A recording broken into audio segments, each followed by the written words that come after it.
All right, ladies and gentlemen, welcome back to season 3 of Midday with Trey. I'm your host, Trey. Let's get right into the show. We're here at the Rooted Beauty Pottery Studio right here in Surfside, which is actually owned by one of our alumni. Let's go check it out. All right, we are here with Rebecca Wengel, who owns this beautiful pottery station, and we're gonna be, what is it called again? Wheel throwing? Wheel throwing. Wheel yes, throwing. Wheel Okay, throwing. and why do they call it wheel throwing and not clay throwing? Because you're not throwing the wheel. Well, you have the pottery wheel right here, but you know, you do throw the clay down on the bat, so I'm wondering if that's like why they originally called it throwing. So Yeah. I actually have never actually looked up the whole reason behind the throwing sense, but you know, Okay, we try so- not to throw it away like all over the place. So I did do a class with you a couple weeks ago, but let's just go step by step. What's the first step? Yes, well, I already centered it for you, which Okay. is like the harder part, you know, where you have to add that muscle in a few weeks ago.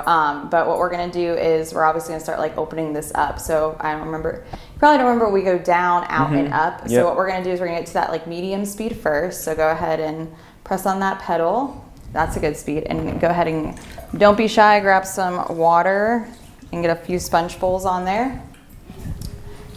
Add water when you need to.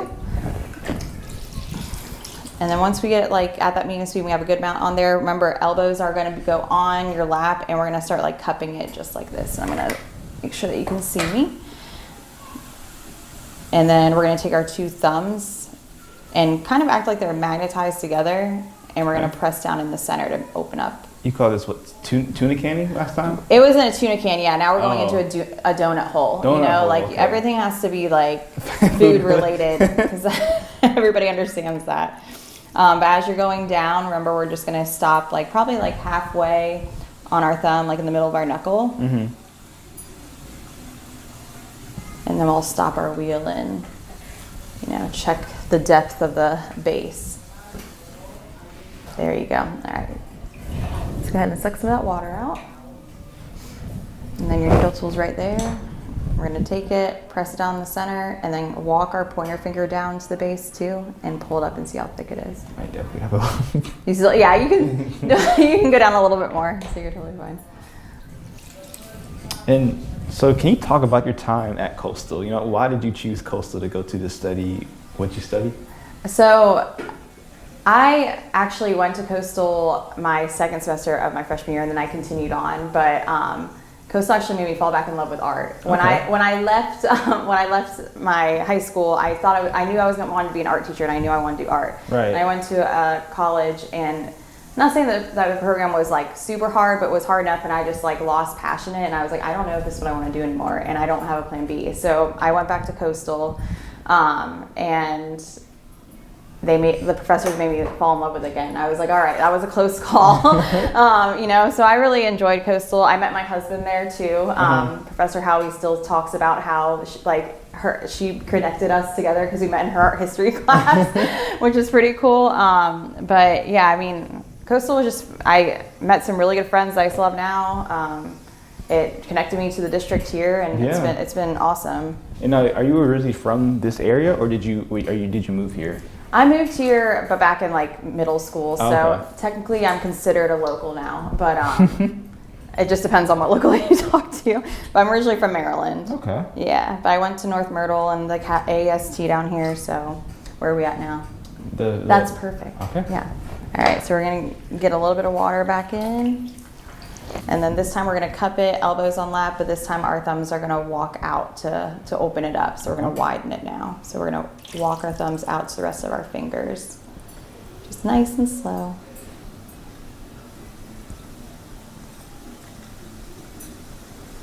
There we go.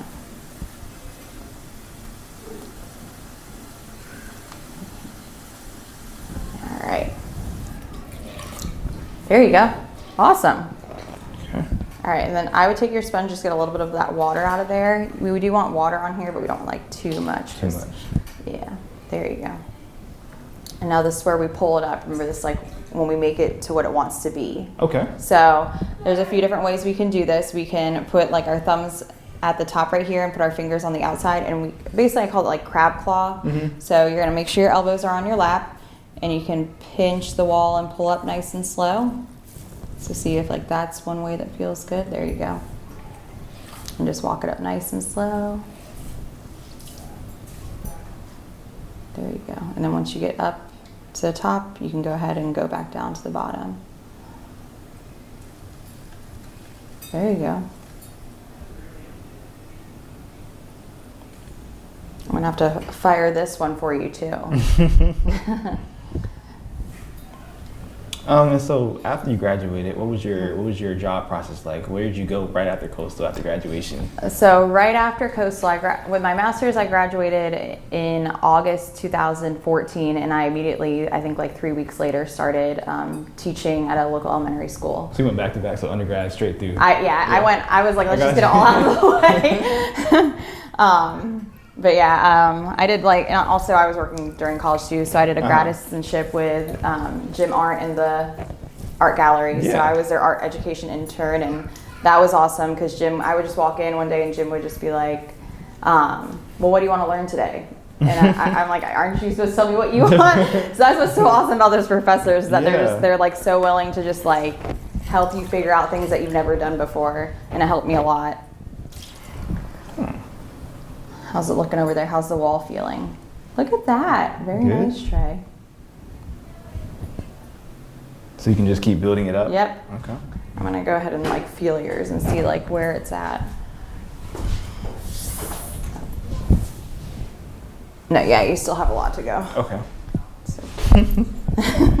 And so how did working in the school transition into owning your own pottery studio? So my focus in undergrad, when after you got the core foundation classes done, my primary, I guess, medium was actual ceramics with Professor Keller, and so I loved doing clay. That's what I did for my senior exhibition. Yeah. And then when I went into teaching, I kind of got away from that. I didn't have a kiln at my first school, and it made me miss it a lot. And so, just with the help with the art museum and helping them with their kids' classes, I was paid in clay to like help teach summer camps. And then I eventually was donated. It was very, I feel like God-given, to be quite honest with you. Yeah. Somebody donated a kiln to me from the school that I was at, and they were like, do you just want my kiln? My mom was a potter. She's not doing anything with it. And I'm like, yeah, of course. So I started working in my garage, and then started selling them at markets. And then I met Nick and Bree with Caspin, and they were like, well, we're looking to get out of our garage. You want to get out of your garage? And I was like, yeah. And so, just trying to balance being a teacher in the school and a teacher here was a lot. And eventually, just with a supportive husband, he was like, you know what, if you want to just go to your business full time, I support you in doing that. That's and great. That's how we got here. And you said you met your husband at Coastal, right? Yeah, yes, I did. Coastal love story. Yeah, it is. He got his MBA there, and he was also on the golf team. So, yeah, very random, but like I said, Professor Howie says that it was because of her class is how we met. That looks really good. Do you want to do anything else to it? I can show you how to even it out. Do you want to? Yeah? All right, go ahead and grab your needle tool, and we're going to go kind of at a medium speed and take that needle tool right here. And what you're going to do, I'm going to show you from the side, that way you can, but you're going to do it from the back. But you're just going to very slowly push the needle through, and then you can stop the wheel and take that off. You got it. Oh, let's just keep going. Let's see. You're doing good, Trey. All right. Let's see. Go ahead. Oh, we have a very thin wall right here. All right. Go ahead and turn on your wheel, and I'll see if I can. You might have to pull it up a little bit more. We're going to have there we go. Okay. Oh, we still have a lot right there anyway. All right. Go ahead and turn it on.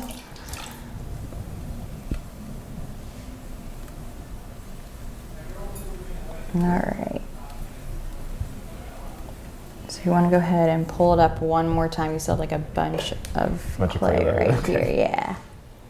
So how do you get it so it doesn't make is it the pressure you put on your thumbs? Because I know for a fact I put pressure on one area more than I did the other. And I feel like it created a thin, I don't know. It definitely does that. So as you're wheel throwing, it just takes so much. This is one thing that definitely, just like any other art, just takes time to build, the right amount of pressure, the right angle and everything. So what might be happening is you might be pushing too hard at first, and you get in, then you let off right away. And it just comes with the territory. you know, when people come in here, I'm not looking for them to be pros at this and, you know, they can throw like 50 pounds on the wheel, like no issue. This is definitely like for people who need a comfortable space to like learn a new art and are open to it, you know. Have you ever had any customers or like customers from nightmare customers where they came in and think, I did, you know, this in high school and I don't need you to tell me what to do type ordeal, or is everybody pretty chill? It does happen every once in a while, I'm not gonna lie. Yeah. But they kind of, they become very humble very quick, let's just say that. And we figure out, oh wait, you know, it has been a while. But you know, someone might come in here one day and show me up. So I'm never gonna say that like, and I never tell everybody that I know everything, because I think as an artist, I'm still learning different things with this medium as well, and you can always grow. I mean, I have friends that are potters who can throw 50 pounds on the wheel, and I mean, it's like 50 pounds like blocks of clay. Oh yeah, like they would just throw, and I'm nowhere near that yet. Maybe one day, but it's just, you know, I think that's like the most important thing. As like an adult, you have to learn that it's still okay to be a learner, right? And to put yourself in that seat again, instead of just thinking that like you know everything, you know. Right. You know, how do you do like designs? You want to do designs? Just like a simple like. Yeah. So you can take like this tool right here, yeah, and if you want, like you could like either stop it and like add different designs to it like this, like with lines, or you can even turn the wheel on and make like, go like kind of up and down nice and slow. There you go. And bring it up. There you go. Look, fancy. Look at that. Oh, snap. Yeah, let's leave it there. All right, so remember our final thing is going to be, we're going to take this is the part that last time I feel like it could just kept on. Yeah, it's moving yours towards were very like dependent on you. We're going to put the wire tool from behind and then put it as close about as possible and pull it towards you. There you go. Look at that. Oh, and it stayed. There we go. See? Progress. And so now wrapping this up, do you have any advice for some visual art students who, you know, are maybe graduating or looking to pursue this endeavor, but maybe confused, because art's can be a confusing field.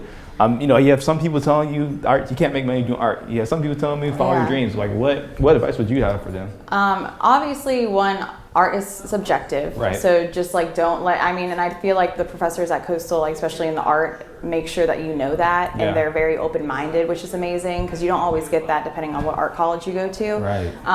But it would really be to hustle, you know, and just because something's like so hard does not mean that it's not worth it or it's never going to happen. It's just, you just never know. Just with this, like, you never know who you're going to meet. Right. You know, like I met them and this is where I'm at now. You know, we were able to share a space together and start from there. So, and who knows what the future holds, but you know, stay positive. Yes. Even though how like typical that sounds, and you know, just hustle and keep on doing like what you're passionate about, because that's important. Take notes. Yes. All right, while I'm cleaning up the rest of this water, Rebecca's going to tell you about the pottery piece of the week. All right, so this is actually a hand-built piece, a slab-built piece. So what this is when you roll the clay out like a pancake, and you can either build up like in a 3D form or keep it two-dimensional, more like this. But one of my adult students made this in our hand-building class. So it's a nice little lily pad and a little lotus blossom that goes on it, and she's gonna put like sushi and soy sauce in it. So it's not glazed yet, so I'm excited to see it glazed, but I think it's very pretty already how it is. All right, thank you so much for watching this week's episode. If you want to find out where you can do works like this and many more, where can they go? Where can they find you? They can find me at rootedbeautypottery.com or at Rooted Beauty Pottery on Instagram or Facebook. We're located right down on 707 if you're going towards Merle's Inlet. So just reach out if you have any questions or if you want to sign up for a class. Perfect. And make sure you guys subscribe to the channel, social media channels, and all that good stuff. And until next time, I'm going to see you guys later. Bye.